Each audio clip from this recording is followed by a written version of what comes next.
Saya akan bincangkan satu topik yang sering kali kita ikuti dalam Selamat Pagi Malaysia. Sering kali kita bawa kembali kerana dalam musim COVID-19 ini dan juga situasi PKP, lockdown di seluruh dunia, ada sahaja permasalahan yang berkaitan dengan kesihatan mental. Ya, betul. Jadi satu cabaran untuk semua ya. Ada yang hikmah dan ada juga yang mengundang musibah. Jadi apa sebenarnya yang ingin kita bawakan pada waktu ini? Kalau sembang dengan tetamu kita, memang banyak topik yang boleh kita bincangkan. Tapi hari ini kita fokus tentang bagaimana untuk kita mendidik jiwa dan juga mental ketika pandemik, khusus juga di tempat kerja, bersama dengan Tuan Haji Hushim Majid Saleh, kaunselor berdaftar dan juga pakar motivasi kita. Assalamualaikum. Waalaikumsalam, Hani dan juga Terence. Tuan Haji, terima kasih kerana bersama kami. Tempat kerja pun dah berubah sekarang. Dah bukan macam dulu. Bukan office, bukan dengan rakan tawalan, tapi tempat kerja kita sekarang di rumah. Ya, betul. Jadi muka di mana Tuan Haji? Macam mana Tuan Haji melihat perspektif tu dari segi tempat kerja dalam norma baru ni? Ini yang katakan sebagai satu norma baru dalam dunia pekerjaan pada hari ini. Kalau dulu biasanya kita pagi-pagi dah pergi pejabat, dan mungkin kita sarapan pagi di pejabat, mungkin kita dengan kawan-kawan, lepas tu kat ofis, kat pejabat tu anak kita hantar ke taskar. Suami pun keluar kerja, kita isteri keluar kerja. Tapi norma baru ni, kalau dulu kita mungkin jumpa petang pukul 6.30, malam 2 jam, lepas tu tidur. Dalam norma baru ni, bila PKP ni maknanya kita work from home. Nampak tak? The reality sekarang. Mana kerja kat rumah. Bila kerja kat rumah ni, mana daripada pagi, kita kat rumah, mungkin ini yang dimaksudkan dengan disiplin kendiri. Macam mana kita nak mengurus diri dari segi kerja, nak susun masa dari segi kerja. Lepas tu dalam masa yang sama, Hani, anak pula datang, mama nak makan. Lepas tu ni bapa pula, I punya makanan mana? Betul. Betul. Betul. I punya makanan mana? Betul. I nak sarapan pagi. Kalau dulu mungkin husband kita tu dah sarapan kat pejabat. Isteri pun. Ni saya bercakap ni semua berdasarkan kes-kes kaunseling yang saya buat. Ni hari ni saya ada 2 kes lagi ni. Saya cerita ni. Jadi kebanyakan biasanya pekerja ni dia rasa banyakkan cakap saya apa tu? Pertama perkataan apa? Saya penat. Penat tau. Penat dari segi mental, penat dari segi emosi. Sebab kita kata norma tu dah berubah. Kira pukul 10 anak nak makan lagi. Tapi kerja kena siap ni. Nampak tu? Kemudian sebenarnya tengah hari nak siapkan makanan lagi. Nampak tu? Petang nak siapkan makanan lagi. Jadi banyakkan yang cuba, saya penat. Saya penat. Mula-mula seminggu, 2 minggu. Wanita tu. Tapi kalau suami tu support, beri sokongan, dia jadi okey sikit lah. Sebab tu kata tadi yang pertama tu dalam kita PKP ni ada dia punya hikmah dan juga musibah. Nampak tu. Maknanya kalau hikmah tu kita kata seseorang tu dia mengatakan ada ni, maka masa ni mungkin dia rasa lebih mengenali pasangan dia. Ini suami aku. Dan suami pun lebih mengenali. Dan juga kalau kita ada anak 4 orang, kita kenal anak kita tu. Anak pertama macam ni, dia punya personality dia, karakter dia, nombor 2, 3 kan. Itu hikmah. Tapi bukan semua orang tak sama macam kita bertiga sekarang. Kita personality berbeza. Personality berbeza tau. Nampak? Nampak luaran okey. Tapi dalaman. Iaitu dari segi kita punya character building. Dari segi komunikasi kita. Ada orang bila work from home ni dia rasa apa? Alamak. Rimas lah. Dan lagi pula kenapa? Kalau tempat kerja, korang ada problem apa, boleh cerita dengan kawan. Dekat rumah nak cerita dengan suami, suami cakap apa? Suami dah punca dia. Suami punca dia.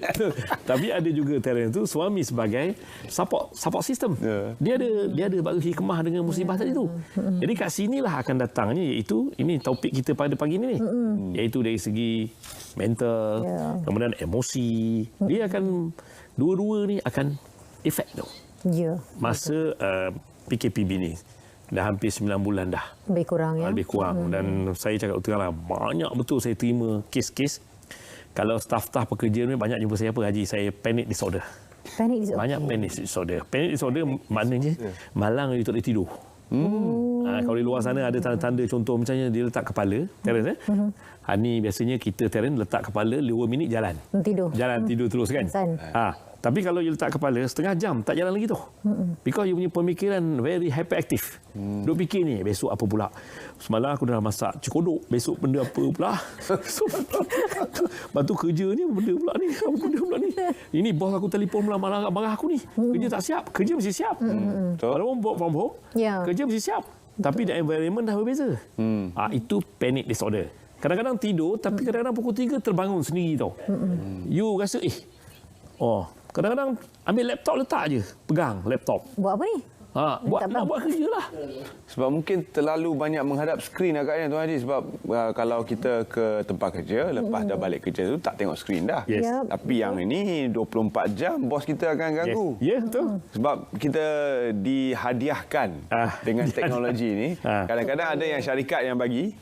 Habislah. Macam mana nak lari? Betul. Sebab apa? Syarikat akan cakap apa? Kerja macam biasa. Kerja macam biasa. Betul. Tapi dia punya kebanyakan kata kerja work from home ni lagi stres. Sebab kita kalau kerja kat pejabat ni macam datang pejabat, kerja kat pejabat, manalah tidak ada gangguan daripada anak-anak. Sebab sekarang anak-anak pun tak sekolah. Budak universiti pun tak sekolah. Mama lapar. Yang besar, mama lapar. Yang kecil, ma nak susu. Mama tengah saya main laptop. Bila cakap dengan bang, tolonglah susu. Kau buatlah. Abang pun tengah ada kerja. Suami work from home juga. Nampak tak? Jadi saya nak cerita ni, that is the reality yang berlaku pada hari ini. Dan menyebabkan kat sini akan berlaku konflik suami isteri. Betul. Akan berlaku konflik. Tahu? Dulu tak pernah bergaduh, sekarang dah mula bergaduh. Tapi ada juga hikmah dia. Hikmah dia apa? Haji, saya sejak PKP ni, saya lagi rapat dengan suami saya. Baru saya faham dia ni, rupanya, walaupun dia pangkat besar, tapi kat rumah, dia suka tukar lamping anak. Buat susu, buat apa, saya sangka Tuan Haji. Itulah. Kalau boleh saya nak PKP selama-lamanya lah. Siap minta macam tu je. Jadi dua-dua yang berbeza. Kita ada anak PKP tu lepas tu. Anak PKP. Betul. PKP ni ramai yang tu ni. Mengandung Mengandung. Betul. Hikmah. Bulan ni lah akan. Jadi sebenarnya kita tengok kat situ dua-dua lah, hikmah dan juga musibah. Bukan maknanya semuanya tak elok. PKP ni ada elok dia. Tapi tengok kepada kita, batu ilmu kita kata bagaimana nak mengurus masa PKP ni, itu penting. Sebab normal lama dulu dah lain. Normal lama dulu kita misalnya tidur pukul 10 malam, kita set kita punya mind, besok pagi aku nak pergi kerja. Anak aku hantar nursery, anak aku hantar sekolah, suami pergi kerja. Aku kat pejabat. Pukul 6 petang aku balik. Kalau tak ada apa, aku masak. Kalau tak ada ni, malam aku tidur. Besok aku pergi kerja lagi. Sekarang normal baru. Rutin lain dah. Rutin lain. Dan ada kalau anak tu kecil-kecil penat. Banyak kan yang jumpa saya penat. Satu lagi cakap apa? Serabut lah je. Serabut. Kepala otak serabut. Ni. Duk fikir ni serabut. Macam-macam term lah. Serabut lah. Lepas tu stres lah. Sakit kepala. Migraine dengan mai. Migraine. Migraine dengan mai. Betul. Itulah dia yang kata dilema mereka yang work from home ni. Dia cakap pasal tempat kerja. Tapi dalam masa yang sama juga, bila situasi berlaku, contoh tadi majikan, kacau tak kira masa dan sebagainya. Sebab memang dah bagi syarat dah. Awak boleh work from home. Tapi anda perlu ada bersedia pada bila-bila masa saja bisa perlu. Tak boleh tutup phone. Tapi dalam masa yang sama, majikan pun dia pening juga. Macam mana dia nak kelangsungan perniagaan dia, syarikat dia, dan ada potensi untuk gulung tikar. Dia pun pening juga ni. Betul. Dah kalau semua pening macam mana ni? Sebab apa? Sebab tu kat sini yang paling penting. Lepas tu saya banyak buat kursus online, webinar tau. Untuk company-company ni, untuk staff dia. Banyak panggil saya sekarang ni. Online. Mana webinar macam mana kita kata nak menguruskan life balance. Yang penting sekarang ialah life balance. Because tak ada lagi. Macam kata Hani tadi. Syarikat pun perlu untuk selamatkan company. Keadaan syarikat akan tutup. Kalau kata pekerja telefon tak angkat, ini tak angkat. Habis macam mana? Kita owner ni stres ni. Nampak tu? Ni berapa bulan lagi ni? Hari 21. Lagi 4 hari nak bayar gaji. Nampak tu? 14 hari bulan, 13 hari bulan, SOKSO, EPF, semua kena fikir. Sebab saya pun ada company, saya ada staff. Saya boleh bercakap lah. Nampak tu kan? Jadi kat sini, perlunya life balance tu di antara syarikat dan juga staff. Dan waktu dalam keadaan macam ni, perlu juga kita bagi, kita kata, motivasi kepada staff kita, supaya mereka ni boleh mengurus. Masalah sekarang ialah life balance 5 tau, ni. Terence. Yang pertama ialah dari segi keseimbangan mental. Ni orang kata mental koyak ni. Sama ada mental tu you koyak atau mental you okey.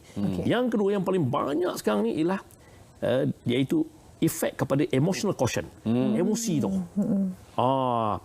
Ada yang jumpa saya cakap apa? Haji, saya kadang-kadang bila malam tu, saya tengok handphone tu, saya tengok je daripada syarikat, saya dah panik. Tengok saya, Allah. Tak boleh tu. Terus pingsan. Tu. Lepas tu pagi juga. Bila bunyi handphone je, alamak, mesti daripada bos ni, mesti daripada bos tu. Dia dah jadi macam kata orang tu, trauma dia panggil tu. Jadi ada setengah tu jumpa saya buat counselling sebab apa? Dia dah rasa, Allah penat, benda emosi, mental semua ni, rasa nak berhenti kerja. Tapi dalam masa yang sama, kalau aku berhenti, mana dapat duit? Betul juga. Nampak tu. Betul. Jadi kat sinilah akan berlaku, kita kata, dari segi kesihatan mental tadi tu, dan juga emosi tu. Jadi mental, emosi. Yang ketiga iaitu dari segi kita kata SQ juga, spiritual quotient. Ini penting tu. Kalau kita orang Islam ni, dari segi solatnya, hubungan dengan Allah, buat tahajud. Kadang-kadang dah bangun malam pukul 3 pagi tak boleh tidur, baik buat tahajud. Tak? Tiba-tiba terbangun. Ada orang kadang-kadang tak boleh tidur tu. Dan lagi tanda-tanda panic disorder, Terence, you banyak mimpi yang pelik-pelik. Itu tanda-tanda. Dan yang keempat, tanda dia apa? Bila bangun pagi tu kita penat. Dah tidur malam tadi. Tapi penat. Sebab kita punya pemikiran tak tidur. Body tidur. Saya rasa ini semua orang ada merasa ini. Macam you kena jumpa kaunselor cepat-cepat. You jumpa kaunselor. Because benda ni sebab apa? Dia dah mula kita kata, datang pejabat je lah. Atau duduk rumah, saya nak marah je lah. Because you tak cukup tidur, you nak marah tau. Anak tahu je lah, budak-budak mau 4 tahun, 5 tahun, 6 tahun. Mama lepuk. Aku lepuk budak ni. Bapak pun tengok. Kau lepuk anak aku. Kau lepuk anak aku macam kau lepuk aku. Bapak, office sebelah menyebelah. Kat rumah. Betul meja. Jangan, dah mula dah. Penat kan. Jadi yang kat sini yang perlunya, pada syarikat, adakan webinar khusus ni tak payah lama, dalam sejam setengah cukup. Dan saya cakap terang, bila macam tu banyak soal jawab daripada pekerja-pekerja. Macam Hani cakap tadi lah. Iaitu dia dah mula tau. Tengok handphone je. Macam kata Terence kan, handphone dibagi. Itu kewajipan kan, kerja. Jadi kat situ dia akan berlaku kita kata emosi penat. Tahu. Bila bunyi handphone je, automatik dia akan pergi. Dan kalau kita belajar ni, life balance, bila bunyi telefon, be positif. Sekarang maknanya kita kena berfikiran positif. Kita kena, orang nak dalam katakan PKP ni, kita kena berfikiran positif. Dalam Islam kata husnuzon. Dia sangka baik ni. Bersangka baik, tak apalah, bos telefon ni tak apalah. Jadi kita bekerja, sebab kita nak tunggu masa, kata orang tu mungkin lah ya, kita minta doa kepada Allah supaya COVID ni Allah tarik balik dan balik pada normal balik. Nampak tu. Dia macam tengok bila banjikan telefon tu dia macam positif je. Angkat je bos. Assalamualaikum bos. 56 kali telefon hari. Ada apa bos? Contohnya tu ya. Dia masalah jangan tak angkat. Kan. Dia masalah panic disorder ni bila bunyi je dia mula. Dia tengok ada yang cakap dengan saya pegang tu aja saya letak balik. Lepas tu saya duduk. Stres. Saya duduk. Tengok je tendung je. Tengok je saya tertolong buat apa. Tak, ini betul. Saya cakap ni sebab reality, saya banyak buat kes ni sekarang. Untuk kita panggil dalam counselling, ini ialah counselling, industrial counselling. Ini industrial counselling. Kalau family counselling lain, married counselling lain. Baik. Itu lain-lain tu. Ini industrial. Yang banyak sekarang ni, klien saya ialah industrial counselling yang datang. Panic disorder, tak boleh tidur. Lepas tu, dia rasa macam ketakutan melampau. Takut tu. Ni tapi bila pula telefon? Tengah-tengah PKP ni rasa gabung semua je. Family sebab pun dia. Sebab tu kata life balance. Dia bukan work life balance. Dia semua dah. Dia semua dah. Termasuk yang life balance juga, termasuk iaitu dari segi soft skill. Kemahiran berkomunikasi. Komunikasi dengan bos telefon. Tapi suami kat sana dah warning. Semua sekali. Nampak? So, macam mana you nak life balance tu? Tadi tu. Masa tu kan. Dah tengah-tengah bercakap. Sekejap. Dah mula bercakap lain. Kalau dengan bawah meninggi suara, bawah akan cakap. Apa pasal meninggi suara? Kenapa? Tak puas hati dengan saya ke? Apa tak? Sedangkan nak marah kat laki. Laki dah jelik lidah lapor. Betul. Saya boleh ajuk ni semua. Sebab yang datang jumpa saya. Bila sesi kaunseling ni semua keluar ni. Terence nampak tu? Jadi kat situ kita nampak bagaimana you nak mengawal iaitu dari segi anger management. Belajar tu. Lepas tu communication skill. Sebab masa ni komunikasi dengan anak, komunikasi dengan anak remaja, komunikasi dengan suami, komunikasi dengan bos, eksekutif. Bagai-bagai ni. Tahu? Lepas tu pula tu kata orang tu mungkin duit tak cukup. Kan? Jadi benda-benda ni semua menyebabkan life balance tu dia tak seimbang tu. Because work kata orang tu life balance ni semua tau. Keseimbangan di antara kerjaya dan rumah tangga. Bukan kerjaya saja. Ya. Dalam soal macam ni. Jadi apakah sebenarnya cara untuk kita yang berada di rumah bersama dengan keluarga sambil bekerja mencari ruang untuk mencari ubat tadi, ubat dari segi kaunseling, ubat dari segi kerohanian. Macam mana nak curi masa untuk kita mencari pertolongan yang diperlukan? Bagus soalan tu, Terence. Itu sangat pentinglah sebab kita kalau boleh maknanya dalam masa kita bekerja work from home ni, yang pertama sekali ialah maknanya kita nak supaya mental kita tu fokus, tenang, dan yang penting ialah time management. Sebab masa 24 jam. Kita kerja 24 jam. Cuma sekarang iaitu norma baru. Kita kat rumah tau. Kita kerja kat rumah kan. Kita kadang letak laptop, letak apa. Kadang anak tarik kertas kita. Kita nak print, tiba-tiba dah hilang. Tu live. Mana kita yang pertama kat sini, bagaimana kita kata komunikasi kita dengan suami, dengan anak, lepas tu bagaimana pengurusan masa, lepas tu yang penting kat sini saya nak beritahu, dia priority. Mana yang perlu diutamakan. Ini kebanyakan yang saya ajar bila tanya ibu saya. Dia priority mana dulu? Siapa yang dulu Tuan Haji? Bos Siapa ke suami? Kita tengok sekarang ni kepada misalnya kalau misalnya contohlah kan, bos dah bagi semalam kerja dah banyak. Tahu tak? So you kena letak the priority. Mana pagi you bangun awal lah untuk siapkan sarapan, benda. Jangan pula kita kalau 8.30 kita bangun pukul 8.30. Masuk kerja 8.30 kan? Kena rancang. Kena rancang. The priority tau. Mana semua penting tau, Terence. Ani. Mana kerjaya penting, family penting kan Sebenarnya ada hikmah dia tu. Ramai juga sekarang jumpa saya suami-suami, Haji. Saya selalu kat rumah tak pernah jadi imam. Sekarang jadi imam saya. Zuhur imam, subuh imam. Walaupun saya baca Fatihah keluar Allah je. Saya ulang. Tak apa sah, sah saya kata kan. Boleh ke Ji? Keluar Allah je hari-hari. Boleh. Sebab anak dia darjah 6 tu sekolah agama. Anak tu tegur. Ayah, sekali-sekali bacalah surah Ar-Rahman. Jadi bapa ni kata, tolak anak tu jadi imam. Apa salahnya? Apa salah? Tak salah saya kata. Apa ego kena buang. Ego masa ni kena buang tau. Dengan isteri itu juga. Pada orang lelaki lah saya minta masalah support system sangat penting. Kita support isteri kita. Sebab isteri ni, orang perempuan ni dia penat. Dia menguruskan rumah tangga, Terence, dia menguruskan fikir nak makan minum tau. Dia yang bangun paling awal dan paling lambat tidur. Tahu kita orang lelaki tahu-tahu order je. Jadi kalau boleh kita support. Ramai jumpa saya, Haji, suami saya support. Suami saya tolong basuh pinggan mangkuk, potong bawang. Walaupun bawang tu potong tu memang tak lalulah nak tengok. Betul tapi sebenarnya support system tu mengembirakan isteri. Betul, setuju sangat tu. Jadi kat sini akan berlaku harmoni. Sebab saya kata tadi, ada hikmah dia. Ada kadang-kadang dalam masa kata orang PKBB ni menyebabkan hubungan suami isteri lagi rapat, lagi mesra. Nanti yang termengandung tu. Hikmah tu. Sebab makin rapat. Sebab dulu misalnya tak ada masa tu. Balik-balik dah penat. No communication. Dan masa ni komunikasi lagi bagus. Dan kita pergi kepada komunikasi yang positif. Dan kita pergi kepada pemikiran rasional. Kalau tengok anak menangis, tarik-tarik ni pun, lihat itu, okey. Ini juga sebagai satu hikmah. Jangan tengok, alamak, ini aku ni kerja kat rumah ni, problem ni. Lepas tu telefon bos. Bos, inilah, tak boleh pergi pejabat ke bos? Bos kata tak boleh kerja kat rumah. Kat rumah, Allah, saya stres lah bos. Sebab because yang stres tak stres, bagaimana kita mengurus diri kita. Itu penting tau. Kita kena positif dalam diri kita dan akhirnya dia akan jadi positif kepada family kita, anak kita dan juga tempat kerja. Ini dipanggilkan life balance tau. Life balance. Urus diri, disiplin dengan masa, buat perancangan, itu cara untuk kita curi masa. Contohnya kalau isteri tu dah bangun 4 pagi, uruskan semuanya sebelum bekerja dari rumah tu, suami yang tengah tidur tu kan, bila dia bangun tu dia pula lah tolong kalau anak ada yang bangun dan sebagainya. Jangan tu. Isteri baru nak astagfirullah, anak datang. Ni belum lagi Hani saya nak cerita kalau dalam keluarga tu pula ada anak misalnya anak OKU. Itu lagi isteri lagi penat tu. Itu pun ramai juga. Kaunseling, Haji, saya ada pula anak yang autism, anak ini.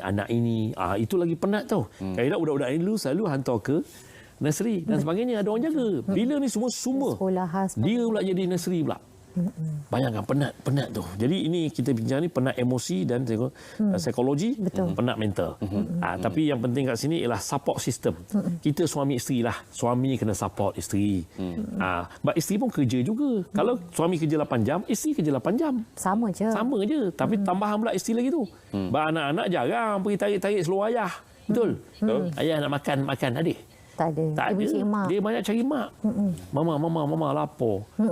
Tu nombor 3. Mari pula nombor 4 pula. Anak kartun tu. Tiba-tiba duduk atas laptop. Jadi ini realiti sekarang ni. Jadi bagaimana saya nak beritahu iaitu the priority tau. Senarai keutamaan tu. Senarai utama. Keseimbangan kehidupan dapat dicapai kalau kita tahu mana nak diutamakan. Kalau kepada Tuan Haji pula, bagaimana untuk para penonton Selamat Pagi Malaysia mungkin yang ingin dapat nasihat daripada Tuan Haji, macam mana? Ada kaedah terus ke? Ada online ke? Buat untuk pekerja-pekerja. Ya, kalau misalnya nak biarlah saya ada klinik sendiri, ada klinik persendirian di klinik saya, dan saya pun buat juga khusus untuk staf-staf ni lah. Macam dalam keadaan sekarang kita buat webinar tu. Nak buat face to face tak boleh.